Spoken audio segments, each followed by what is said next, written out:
Hi, hello. Oh no, this is already bad. Hello, and welcome to the fifth episode of Mixed Media Reviews Season 4. My name is Kelsey, and today I'm going to be talking about a TV show. And this week's TV show is Gilmore Girls. Now, you might be wondering why I sound so funny. Well, it's because I use Anchor to to edit my podcast episodes. I use Audacity usually to record.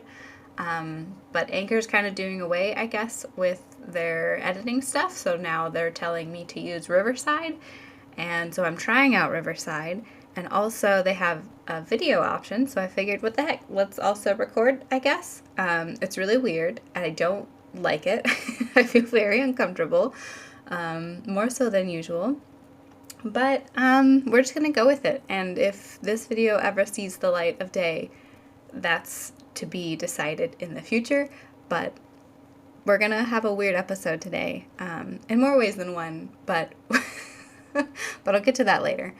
Of course, I've heard of Gilmore Girls. I don't live under a rock. I just never watched it for some reason. It was definitely on when I was in high school and a little bit of middle school, so it was around the time I should have been watching it, but I just never did. Until one day, while on holiday break earlier this year, I decided, why not? Why not finally get into it? I didn't have anything else going on. I had a vacation between Christmas Day and New Year, and then I took the following week off as well. So I had a lot of time on my hands, and I just binged Gilmore Girls, and I finished it a couple nights ago. And so I'm ready to talk about this. So Google says that this is the plot of Gilmore Girls. Set in a storybook Connecticut town populated by an eclectic mix of dreamers, artists, and everyday folk, this multi-generational drama about family and friendship centers around Lorelai Gilmore and her daughter Rory. Lorelai owns the town's bed and breakfast, the Dragonfly Inn. Wow, that's a spoiler. With a best friend, Chef Suki, and contends with weekly dinners with eccentric, well-off parents Richard and Emily Gilmore, who always have something to say about their daughter's life. After high school, Rory attends Yale University but frequently returns to Stars Hollow to visit her mom. So that's apparently a summary of the entire series, which is, I guess, fine. I guess I should warn you, this is going to be insanely spoiler heavy. I'm just going to talk about everything. There will be no hiding anything, no holding back. In fact, I wrote a bunch of stuff down on my phone, and so today's episode's going to be weird because I'm literally just going to be reading off my phone a bunch of notes, and I tried thinking about how I'm going to parse this out into my normal breakdown, but I just couldn't. It was too overwhelming, and I didn't really have the normal, I liked this, I didn't like this about it. It was more just I wanted to talk. So that's why this weird format. That's why I decided this is going to be the time I try out the video, because it's going to be a bit more free-flowing today and just whatever. So, let's dive into this. The first thing I wrote down was from the first episode, and I put bad. Luke puts the order book in his pants. Because that's the first thing that really lodged in my brain, is that Luke literally has this little order notepad, and he doesn't have an apron. He just puts it literally in the waistband of his pants. And I was so grossed out, and I couldn't stop thinking about that for probably 3 seasons. But yeah, I also wrote, sometimes I feel like they don't understand time, or maybe I don't. Weeks pass so fast, and then also not. Season 3, they mentioned a dance marathon that happened last year, and they did it, even though we never actually saw them do the dance marathon. And also, somehow Dean has never been, even though he's now been in the show for 3 seasons. So yeah, that was a big thing throughout, I think, the entire show, was that I never really understood how much time passed between episodes, or even within the same episode. The Friday night dinners was kind of a good indication of, it's been a week, or it's been, a few days, but they never were really clear about today's Monday or today's Saturday or whatever. And it always just felt like I couldn't figure out the timeline a lot of the time. And then also, like, wasn't really sure. Like, sometimes they didn't celebrate birthdays. They didn't really have, like, the normal holiday episodes. I wasn't even sure if the second year, the second season, she was really a junior or not. Because, like, sometimes it felt like they didn't really talk about things. Like, they got so focused on certain plot points that they didn't really think anything else existed outside of it. If that makes sense. Maybe it doesn't, but to me it does, so it's fine. I wrote, they sometimes set things up and then seem to forget. Emily redecorating the pool house. This was like season 4, I think. She redecorated the pool house and then they didn't even really reveal it. Like, it was a big whole thing that she was redecorating the pool house, and like Rory didn't like have anything in the pool house.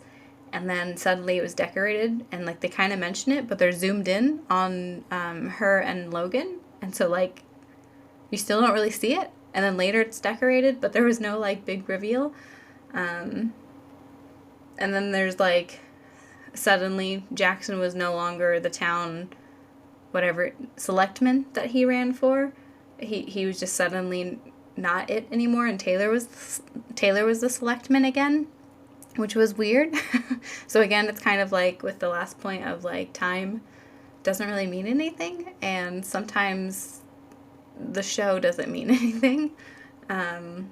Lane and Adam Brody, which I wrote down because I forgot his name, and I'm just going to call him Adam Brody at this point. They were dating long distance, and then suddenly they're not together anymore because she has a thing for her other bandmate.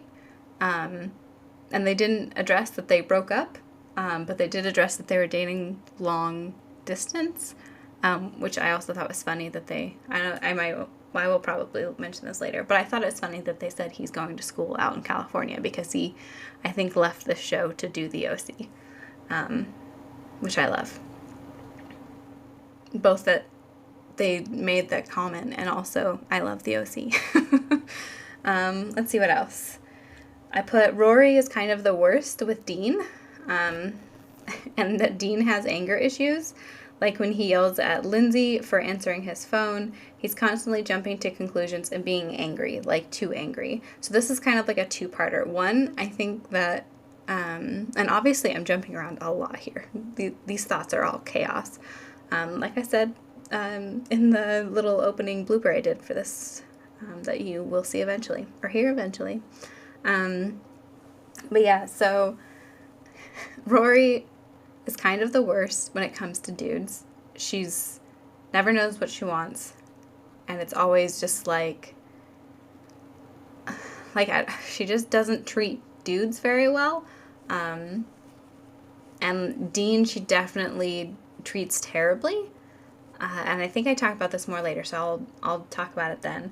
But the second part is that Dean gets so mad so quickly about so many things, and it's so weird. Like, he constantly gets annoyed or like jumps to conclusions, or he just like always so mad about everything and like annoyed, and it made me not like him. Like, I didn't want her to end up with him, because, well, one, she treated him terribly, and two, because he was just like constantly bad all the time about everything. Like, even when they broke up, like the final time, she comes out of her grandparents' house and she's like ready to be with him, and he just breaks up with her because he's like, oh, you're wearing fancy clothes, hanging out with a bunch of dudes who are wearing fancy clothes.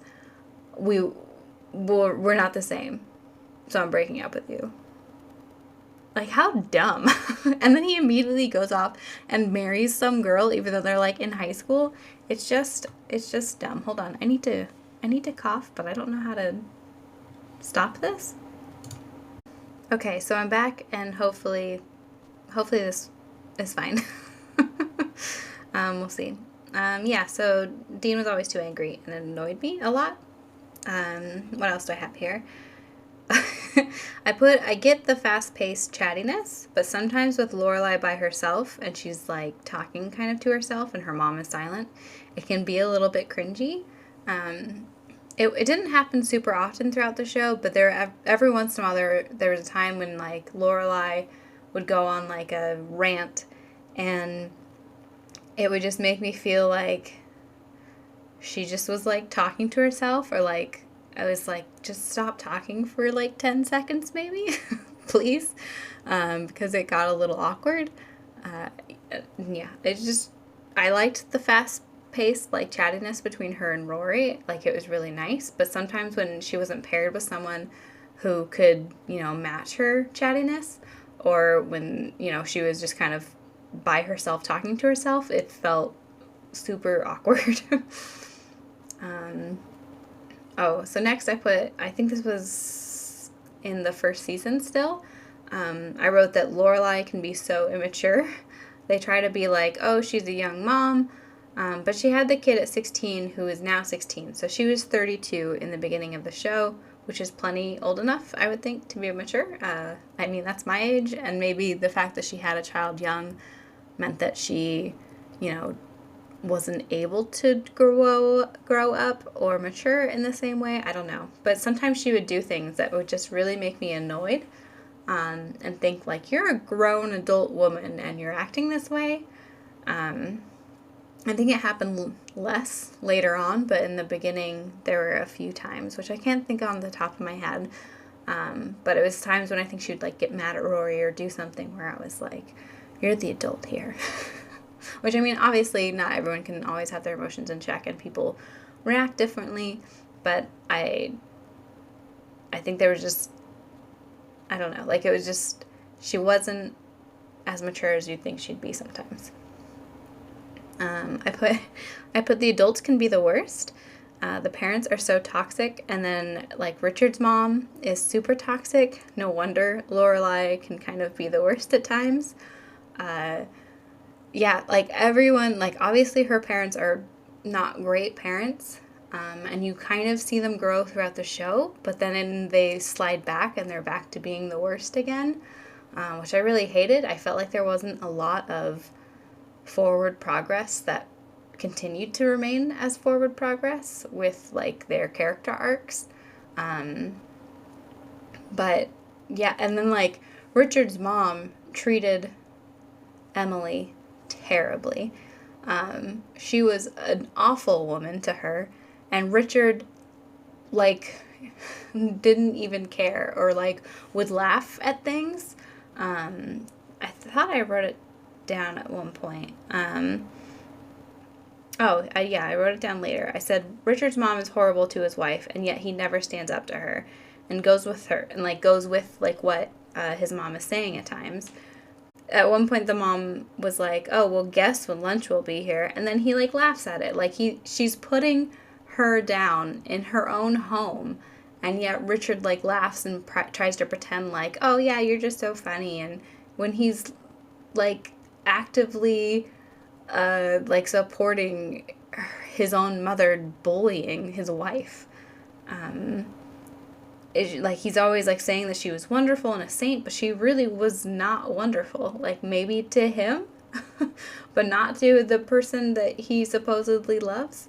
And I really hated that, but then it also kind of made sense, like why Emily kind of is the way she is a little bit with Lorelai, and like the whole cycle of being terrible to your daughter, or daughter-in-law, I guess, in the mom's case. But yeah, so like I really hated how toxic like almost every single adult was that they had come across, and I hated that Richard never once stood up to his mother for Emily.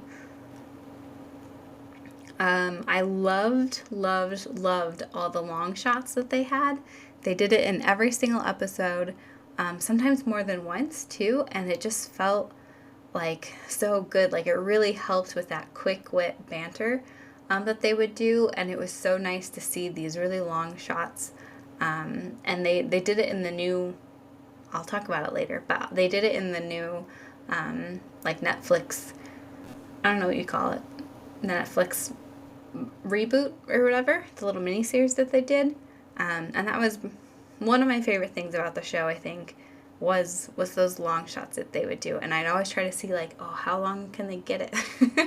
And it always was great. I loved it. Earlier in the first couple seasons, when Rory and Dean are dating, he's kind of only there for plot points, and it's really weird. Like he was, maybe he was, this was because Supernatural had started, so he wasn't able to film as much, but he was definitely not in it very often. Like Jess was definitely in it more, and Rory wasn't even dating him. Dean would just show up every once in a while for like big things, when Jess was just kind of there more often, and it felt funny. Like, why not just write Dean out if he was too busy with Supernatural or something, or I don't make up an excuse of why he's not there. Like, why are they even dating if we'd never see them in an episode together? It was just really weird. And it goes back to, Rory never really treating Dean very well, because she was never fully, I think, with him, except for in the very beginning. But then when Jess gets there, it's only Jess that she talks about, and it shows even more because Dean's rarely in the episodes as well. I have a humongous list of all the people that were in Gilmore Girls. Nick Offerman was in Gilmore Girls. The guy who plays Schmidt was in Gilmore Girls. Obviously, we had Dean, who was played by, why can't I think of his name all of a sudden? By Supernatural Man. Now I can only think of Sam. Dean, who's played by Sam. Jess, who is obviously Milo whatever his last name is. Rami Malek was in it. The dude from 10th Kingdom, who played, I can't remember his name, Max in the show, the guy that Lorelai first dates. Danny Strong was in it, which was really exciting. He was actually in quite a bit of the show, which I didn't know. He played Jonathan in Buffy, and I love him. So that was really great to see that he was in it for so long. I wrote that there's a girl from High School Musical. The girl who played Taylor, Monique Coleman, she was in an episode. Let's see, who else? The tall sister from Cinderella Story. Yeah, like the tall, really thin sister in Cinderella Story. She was in it. I saw Kenny Ortega was a director for quite a few episodes. A lot of episodes, I think. I saw Jane Espenson was a producer, which was cool. She also produced Buffy. Obviously, Chad Michael Murray was in it. Adam Brody was great. The frontman from Skid Row, he was in the band. And he was in quite a few episodes, which I thought was going to be kind of more like a one-time thing. But I liked that he was in so many episodes. Let's see. Yeah. The girl from John Tucker Must Die, Ariel Kebbett, maybe is her name. The blonde girl. She was in quite a few episodes. She plays Lindsay, the lady that Dean ends up marrying. Of course, Melissa McCarthy's in it because she's Suki. Sean Gunn, I didn't know that he was in so much of it. And, I love that all of his odd jobs were happening. And he was great. I loved him. Let's see. There's the old demon lady of season 6 in Buffy. The one who's eating people, and they're at the burger place that Buffy works at in that season. That lady was in a couple episodes of Gilmore Girls. David DeLuise, who was the dad from Waverly Place, was in a couple episodes. He played, who was he? He played TJ's brother or cousin or something like that. Oh yeah, Duncan Kane was in it. The guy who plays Duncan Kane from Veronica Mars. That was really cool. Anthony Azizi, who's the guy who ran the restaurant in Veronica Mars in that one episode where there was the hate crimes or whatever, and the paintball guns with the Arabic family. He was in it. Erin Foster, who was Heather in the OC, was in it. The guy who plays Logan, I feel like I recognize him, but I looked at all of his acting credits and I'm like, I don't know really where I know you from. But like he looks so familiar. I could not figure it out. Because yeah, like none of the things that he's been in are things that I've really watched. But he looked familiar. The piano guy from Glee was in it quite often. Adam Hendershot, I think his name is. And he he was always also in the new one as well. He was I think just a little bit in one of the episodes. Abed was in it from Community. He worked at the newspaper and he was in there a couple episodes. Leslie Odom Jr. was in it. Nassim Pedrad was in it for like 5 seconds. She was a waitress at a bar. Tran, the old grandpa guy that Nick loves from New Girl, was in it, and he was the one who actually married Lane. Not married Lane, but like he was the officiant of Lane's wedding. Let's see. Jan from The Office is in this. And, the grandma from Charmed is in it. And Kristen Ritter. So that was pretty much everybody I wrote down. So many people. I don't know why this section needed to be included, but it did, because there are like 1,000 million people in this show. And that's part of the reason why I do love going back and like watching shows, because it's so fun to see like, oh yeah, this person was in it. Like rewatching Veronica Mars, rewatching Buffy, like I'm always like, oh, I forgot so-and-so was in this, you know? Like it's always just fun. Let's see, next I wrote down that it took me until season 6 to notice that Carole King sings the opening credits song and is also the owner of the music shop. That's what happens when you are a person that likes to watch TV with subtitles. Sometimes you get tidbits that you didn't know you'd ever get. This is totally random, but the Sea Sprite is in this. In season 4, when they go to spring break, it's the same Sea Sprite, like motel, that's in Veronica Mars, in the new Hulu, like, reboot of Veronica Mars, that Sea Sprite. It's the same building. I googled it, and it's also a real place in Hermosa Beach. So that's pretty cool.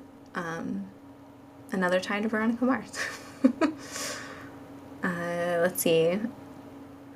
Oh yeah, this I wrote down and I realized, okay, there was kind of some stuff, but like, I think it goes back to the timelines don't always make sense, and it feels like maybe things get written and then forgotten about and then remembered again. Like Emily finds out that Richard eats with his ex-fiance yearly and was upset for an entire episode. And then brought it up like one other time for the shopping and then the funeral. And nothing really happens until, later, and then they do actually separate for a little bit. And then things get resolved. But it was kind of like, it just felt like, I don't know, maybe it was just me, but it felt like they just kind of forgot about it for a little bit. Like it wasn't really a point until it finally was a point, and exploded. So then I was like, okay, maybe they were just letting it simmer in the background. But it felt like something that kind of went away and came back. Let's see. Oh, I wrote Lane's dad, ? They never show him. And I'll talk about it when I get to the part where I'll talk about the new show. But it is weird because they never mention him. They never show him. They never have a dude that's next to the mom where it's like, okay, that's him, but they just don't really talk about him. And I guess that's kind of funny, but also kind of weird. And then, like, even when she was asleep in bed one time and Lane went upstairs and, gave her a kiss or something like that. The mom was in bed. There's literally no one next to her in the bed. So where is this dad and why is he gone all the time? The whole storyline of Paris dating a professor was so freaking creepy. And I can't believe, it wasn't pushed back on by anyone else. It was just kind of like, oh yeah, you date your professors. Like, no, one, you don't date your professors. And two, a 60-year-old man and a 19-year-old girl is super creepy. Not to mention, like, the power dynamic of being a professor, but, like, a power dynamic of a girl who's fresh out of high school and a 60-year-old man. I hated that so much, and I'm glad that he died. I put Luke and Lorelai are really the only relationship I have been invested in, and their breakup had me emotional. I genuinely cried. Yeah, that was, at this point in the show, they were the only couple that I really cared about. I never actually really cared about Rory and Jess either. I'm gonna be honest, and I think I talk about it later as well. But yeah, I didn't really like them together. Didn't like Lorelai with anyone else, and I was just super sad when they broke up, and I didn't understand why, and I was crying, and I hated it, and I thought the Lauren Graham did a fantastic job. Like, her sadness when she was like laying in bed the next day was what pushed me over the edge and had me crying. It was really good. But yeah, they were the only people that I really cared about in most of the show, I'm going to say. I'm going to be honest. Let's see. I put Suki has the first kid with a doula and the second in a hospital, which I thought was weird. I mean, you can certainly change your mind, and if you didn't like your experience, you can certainly go to a hospital on the second time. But it felt like no one mentioned it, like, oh yeah, we tried that last time, but this time we're just going to do the hospital. And then her first kid, I thought, had a baptism, or maybe it's a christening. I don't really know the lingo or how things work when it comes to Christianity or most religions. So maybe it was a different thing, but suddenly in this episode, they're like having a fight about both of them being baptized because it's like Jackson's family pushing it. And I was like, but didn't they have some kind of a thing that they already went to, and now they're being baptized? Both of them are being baptized. And I was really confused because I thought it already happened, but maybe I'm confusing things, and maybe a christening, which I know is a term, is something else. Maybe it's like different religions. I'll have to Google that later. So maybe I'm wrong. Maybe this is all wrong, but I didn't understand what was happening. And then she also, when she had the second baby, she forced Jackson to have a vasectomy and literally sprung it on him with it already scheduled. There's no discussion. He's been saying that he wanted a bunch of kids, and she said she was fine with that. And again, it's okay to change your mind. But she literally was just like, you have no choice. You're doing it now. Like, that's not okay. And then later on, we find out, thank goodness, that he did not have the vasectomy because it is his body and he can choose not to. But then he didn't mention it to her, and she just assumed that he apparently would just go do surgery because she wanted him to, with no discussion. And because they didn't talk about it, then they got pregnant again. And it was like, oh my God, like no one, this is all terrible. And I think Lorelai kind of pushed back on it, but it still wasn't like, dude, you literally tried to get him to have a surgery that he didn't want, and you didn't even discuss it. It was terrible. I hated it. I wrote later when Luke and Lorelai get back together, and they get engaged. They're engaged, but we literally at this point have never heard them say "I love you" to each other. Not a single time. And then we finally have it happen. I wrote it down. Season 6, episode 15, 32 minutes in. And then Lorelai finally says it, season 6, episode 22, 37 minutes in. So we finally get them to say "I love you" to each other, but it was like forever later, and like after they were engaged. I thought it was very weird that we didn't get to see their big "I love you" moments. Like when we heard them say it, it was kind of like it didn't feel like the first time. When Luke says it, Lorelai says something about like, how am I supposed to know? And he's like, well, you should know. And I think she says something about him, like, never saying it, but it didn't feel like that was the first time he's ever said it, just that he doesn't say it often or something. Maybe it was the first time, but it didn't feel like it was first time worthy, or that, like, she reacted as if it was the first time. And then if, she obviously says it, almost 7 episodes later or something like that, and we had never heard her say it before either. So I don't get it. That was weird. I did put there's OC references. There's 2. One, like I said, Adam Brody went to California for school, and then Zach, the other guy Lane falls for, says, "Welcome to the SCB," which is like the first line that we see another Luke say in the OC. "Welcome to the OC, B." Obviously, you can fill in what the B stands for. Anyway, I didn't really understand the whole storyline of Luke trying to postpone the wedding. He had like 5 months to figure things out with his new daughter, and he wasn't even like helping planning, so it's not like that was, taking away from time to be with her. Like, Lorelai pretty much did everything in a day.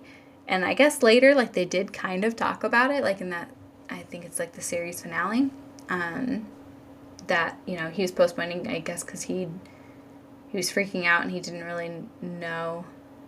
And he kind of walks it back and was like, well, yeah, I didn't really need to postpone. But again, I didn't really understand why they separated them. Like I wrote, I don't like Lorelai and Christopher. It's weird. The whole show is building to her and Luke. I mean, they can be cute, her and Christopher, sure, but don't make the whole show build up Luke and Lorelai for her to turn around and, like, immediately marry Christopher. I thought that storyline was weird. Like, why have her get married to just get divorced and, like, be alone again?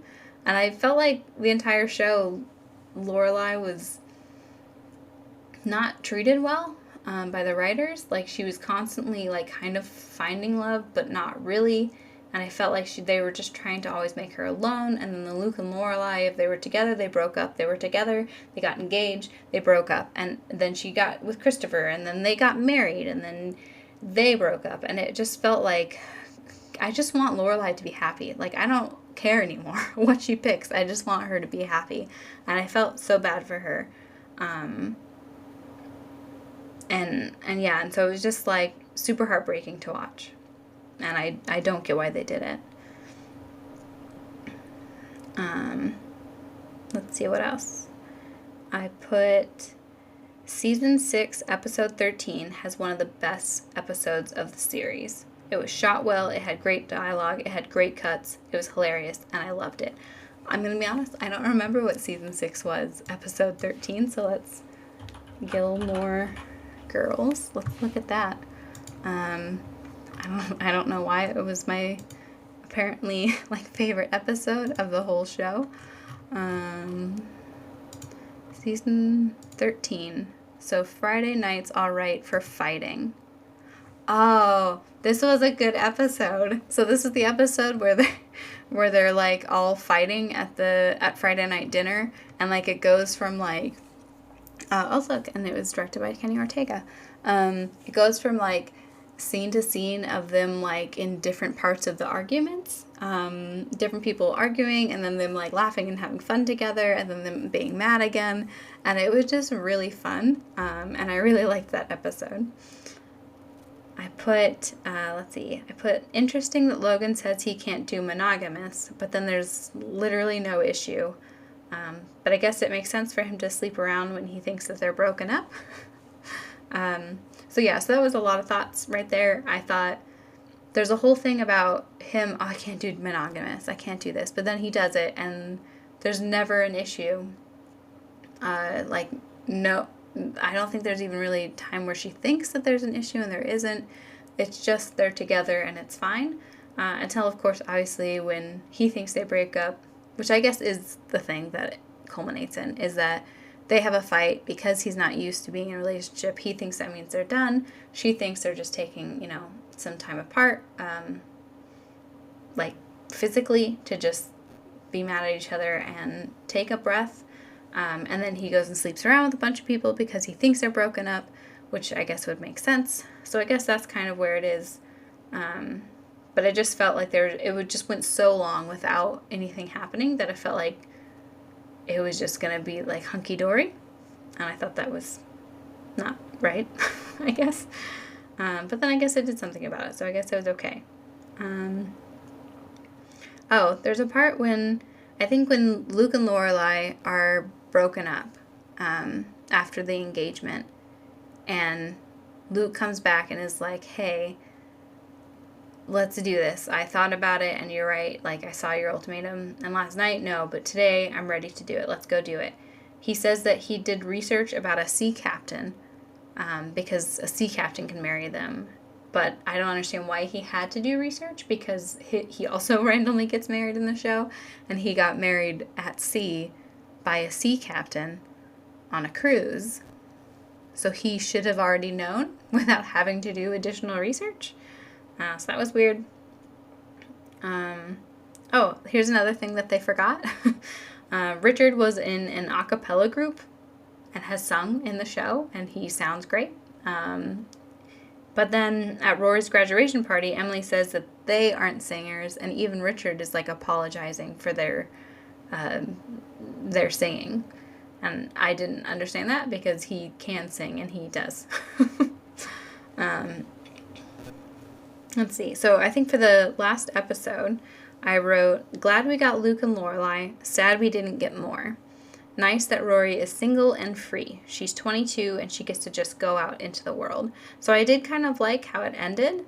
I liked that obviously Luke and Lorelai finally get together, but again, I felt like they were just messing with us, that we didn't get to actually see them, because they were fantastic together, and we were robbed by not being able to see them together in like that last season. They barely even spoke to each other because Christopher was such a butthead about everything, and it was really frustrating. But I did like that Rory ended up not being with anybody.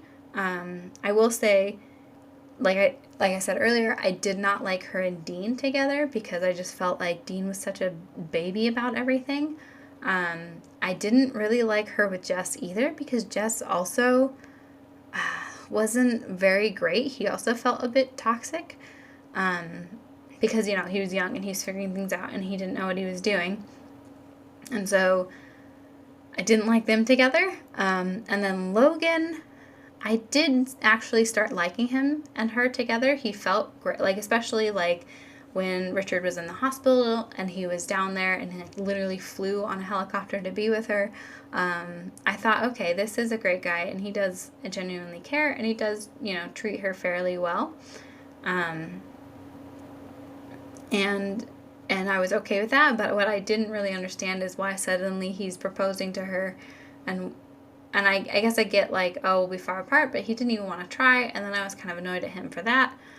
So I was glad that she didn't end up with anyone, and that at the end of the series it wasn't really a story about how the two Gilmore girls got married. It was about them finding their way, and that sometimes when you find your way, you find yourself that you're not ready for, marriage or whatever, but you are ready to embrace the world. So I did kind of like that aspect to it, and I did like the series finale. So that's it for the series. But then when I open my notes for the new Gilmore Girls, I binged that. I stayed up late on, I think that was Tuesday night, to finish it because it was like my last episode was about to be on and it was an hour and 40 minutes. It was already like 10 o'clock at night. And I was like, I don't care. I'm just gonna watch it because I need to know the ending and I need to know it now. So I watched it. I stayed up till like 11:40 and then I got in bed and I'm reading that stupid Fourth Wing book, which I stupidly love, and I couldn't stop reading it, and then I went to sleep at like 12:30. Anyway.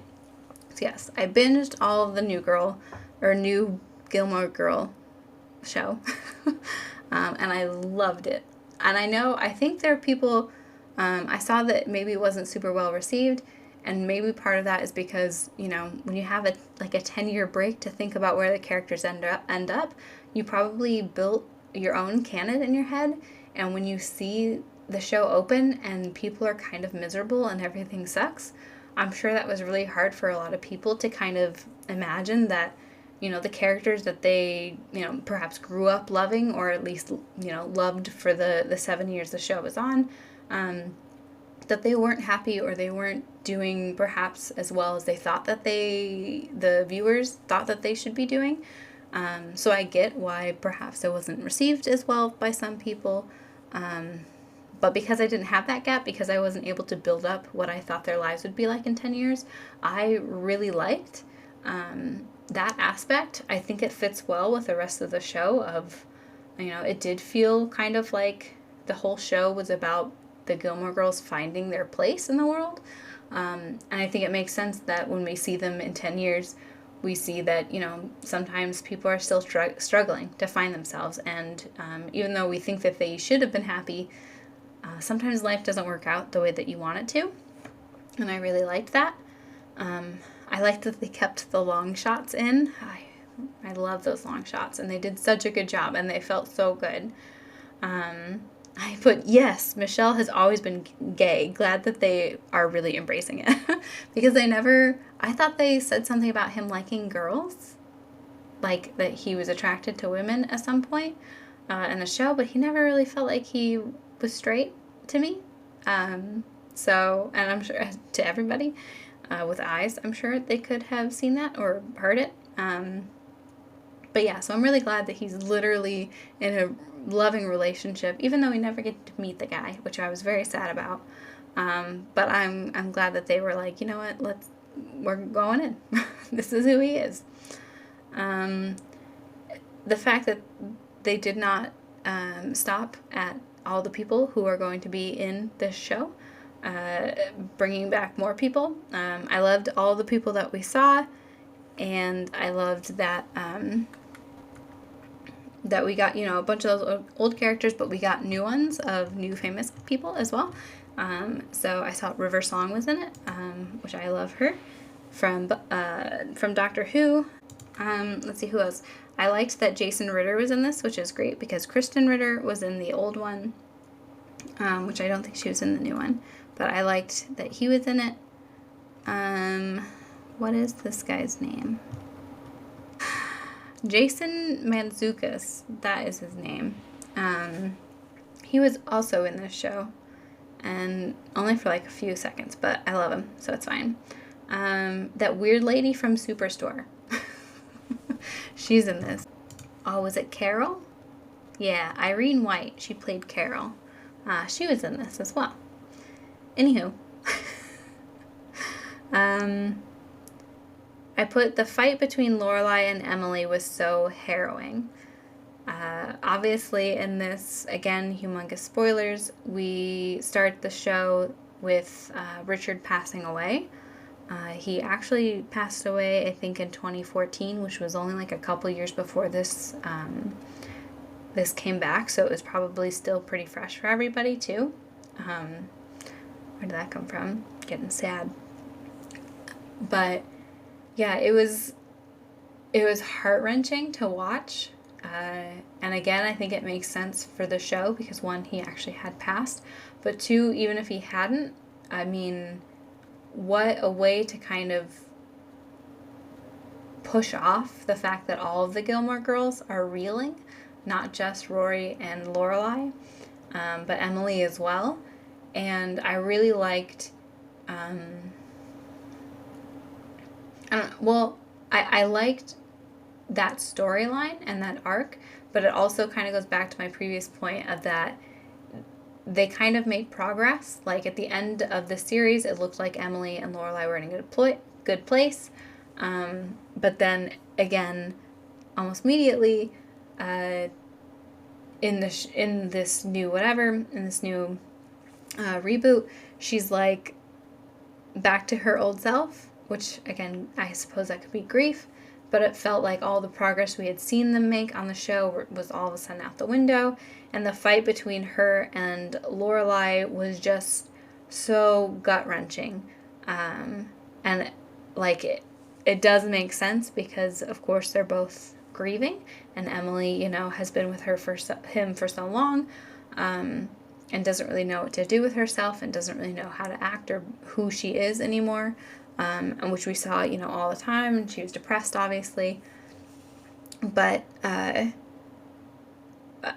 that scene of their fighting in the kitchen was just absolutely gut-wrenching. I was very confused when Logan first came on because I didn't really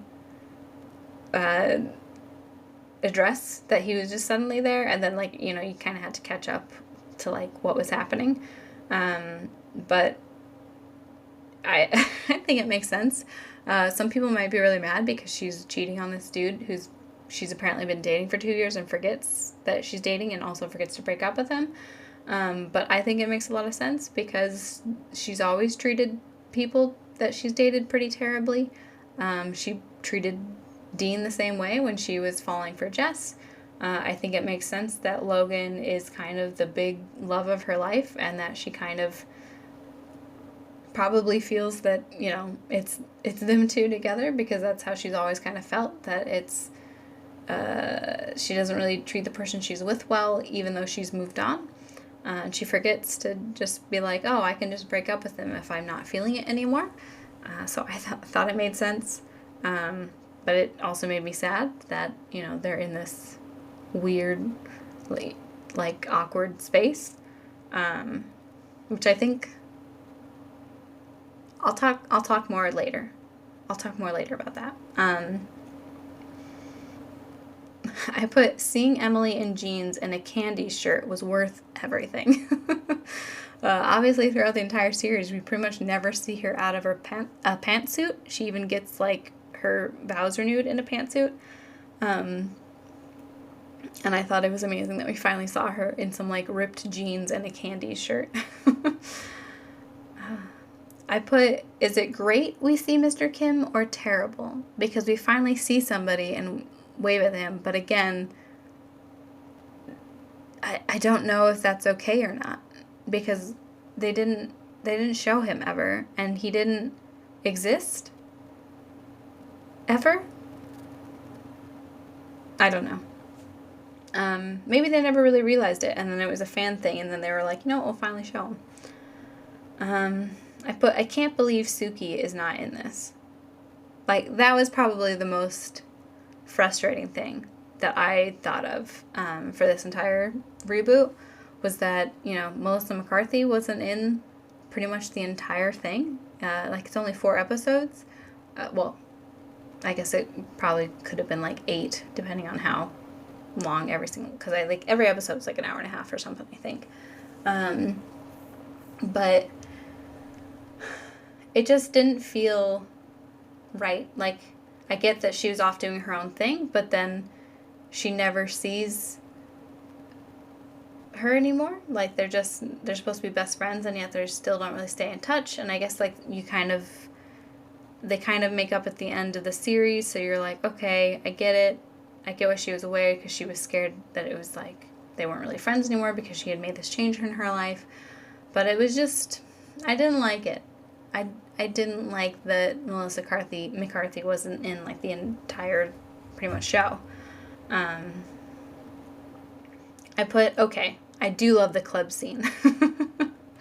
The one when the club comes back with the dudes, with the song, the steampunk, I thought it was perfectly shot, and it was super cute that they would come, and they were obviously they loved her as much as, she loved them. And that was really sweet, and I really liked it, but I did wonder who was that third dude. I don't remember him from the original show, and again, I had just watched the show.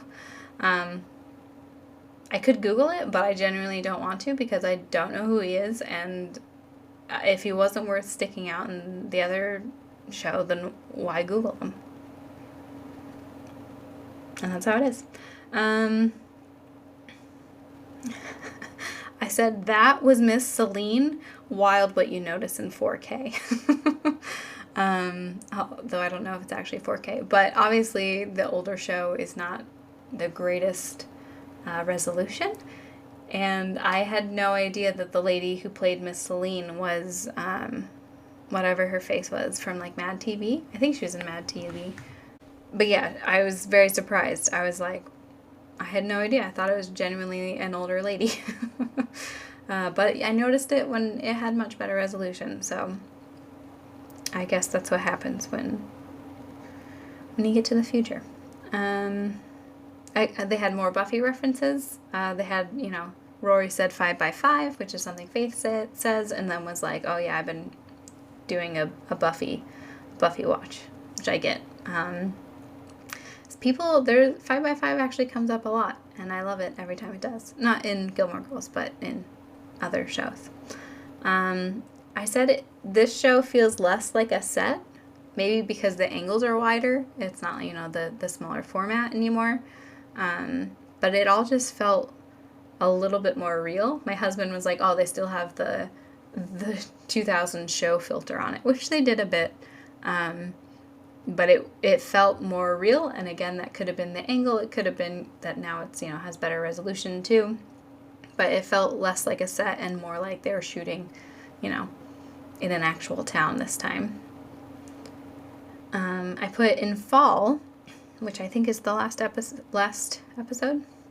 When Rory walks around, the TV isn't there.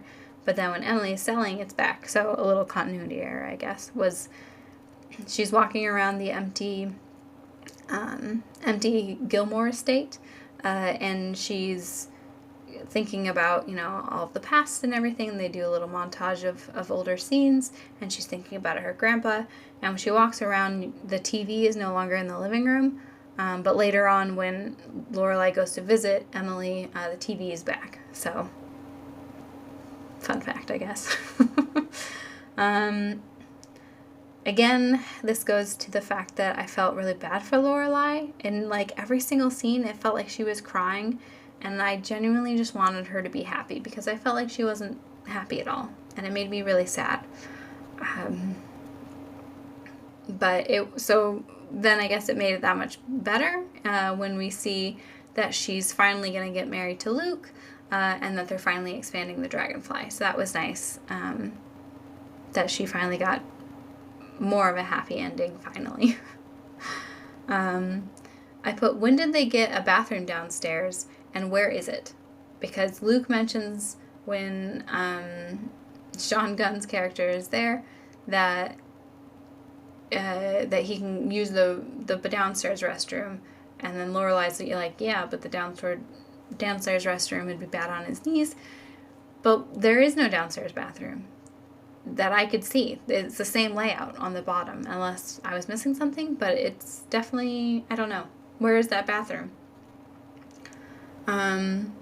This is also probably a controversial thing to say, but I really loved that the Gilmore Girls is her book.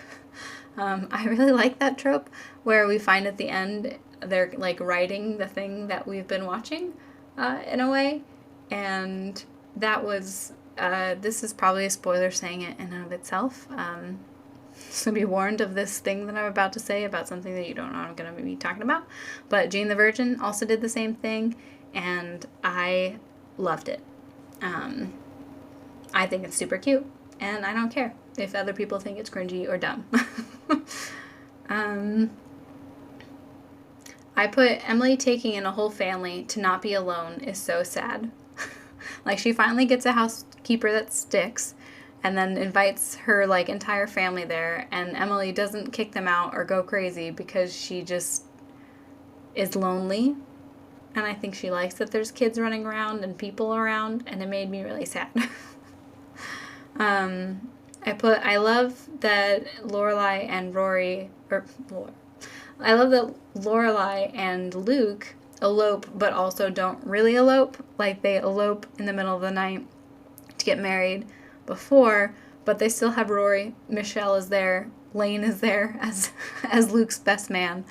And I thought that was really cute that they eloped, but still had, the people closest to them. I mean, obviously Rory's going to be there, but it was cute that that Lorelai also had Michelle and Luke also had Lane. That was really cute. I put, what an ending, ... So yeah, I think I I liked and I didn't like. I thought it was crazy that the way that they end it is that Rory says, I'm pregnant. And then we don't get to know anything else. I Googled it, and apparently it's basically been verified that it is Logan's child. And so in my head canon, I am saying that because in the scene where the club comes out and they're in that actual club, between Logan and Rory, when Rory's like, you're really going to marry her, and he says it's what's like best for the dynasty or something like that. Obviously, this is more of a business marriage than a love marriage. So I'm really hoping that because she's pregnant, he's going to say, never mind, and choose to be with Rory. That's my happy ending. And also that she then goes back to the school, goes back to get like her master's and ends up teaching at the school. That is my headcanon. And no one will take it from me unless they come up with a better one. Because, yeah, I liked that it kind of ended. It was kind of similar, I think, to the original ending where we see, Luke and Lorelai together and they seem happy and, there's all the possibilities of them, and their future to come. But we also see Rory still kind of stumbling through life. But I think we leave her with a bit more hope than we find her in the beginning of the season or I guess you can call it a season. Because in the beginning, she's kind of doesn't know what to do. She's not getting as many jobs as she thought. She's finding it hard to kind of be this journalist that doesn't actually work for a specific company. And I kind of like that she's taken some steps, she's the editor of that paper at home. And I think that it would be nice if she was the editor of that paper, but also went and taught.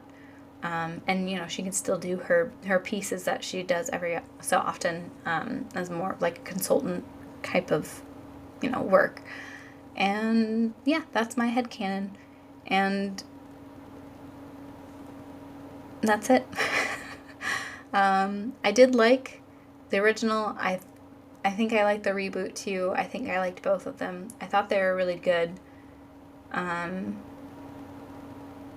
I get it. I get why people liked the show. And I think that's all I have to say.